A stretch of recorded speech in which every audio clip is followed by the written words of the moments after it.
One of the biggest turnaround stories there is in WWE NXT is Bayley. Bayley, of course, being one of the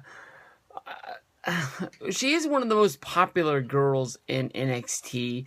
She's a great wrestler, but when you think about, the four horsemen, the dream stable that was being built down in WWE NXT, it was Charlotte, it was Becky Lynch, it was Sasha Banks, and it was Bayley. I don't know if Bayley was left behind due to the fact that she suffered a broken hand, and she needed to take 2 months off in order to get herself back up to par and be back into wrestling shape and be able to throw a punch.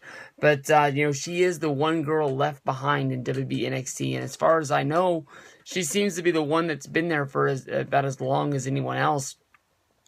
She seems to be sort of like the Sami Zayn of WWE NXT, where she's one of the most popular girls, but everybody always talks about her coming up to the main roster, but she's never really on the move.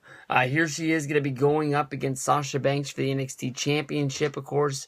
A few specials ago at NXT TakeOver, it was Bayley going up against Charlotte, and it was not a fairy tale ending for Bayley. Bayley thought that she was going to be just going in, winning the match, becoming the new NXT Women's Champion, and she got crushed. She got killed by what she thought was her friend, being Charlotte, but Charlotte is all business inside of the ring, and she brought no friendship into there and killed Bayley in the long run. Maybe the best thing for Bayley was to get injured, had to take that time off, and now here she comes in with a brand new attitude. She comes in, she immediately beats Emma, goes on and challenges Charlotte, beating Charlotte, and then going on to the number one contenders match, beating Becky Lynch to have a shot to go up one-on-one against Sasha Banks at the NXT TakeOver show in Brooklyn. Many people will probably be picking Bayley for the one reason that Sasha Banks is on the WWE main roster, and many people think that there's no chance that she can be able to juggle back NXT and being a part of WWE, maybe not being able to wrestle on house shows due to having NXT obligations, but easily you can think of NXT as a traveling brand now.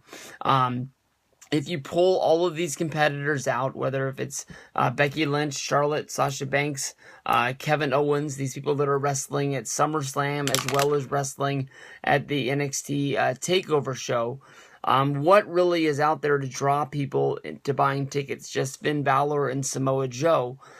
So I wouldn't be surprised if in this match Sasha Banks keeps her championship. It's one more prop to be using for Team Bad to be looking like one of the best things that's out there. You saw the way that they pushed the NXT champion versus the Divas champion on Monday Night Raw with Sasha Banks going up against Nikki Bella. I think this is going to be a great match. I've always thought Bayley as a great wrestler. I hope for her to be the best, and if she does win this, congratulations to her. She's a girl that wrestled for BTW here on the West Coast. I can honestly say that I never saw her wrestle a match, but she is one of the people that they tout out there as being one of their own, and it would be great for that small, as you can say, company to have an NXT women's title, as somebody that trained with them and wrestled on all their shows. But we'll be rooting for her. But in the end, I think Sasha's got her number.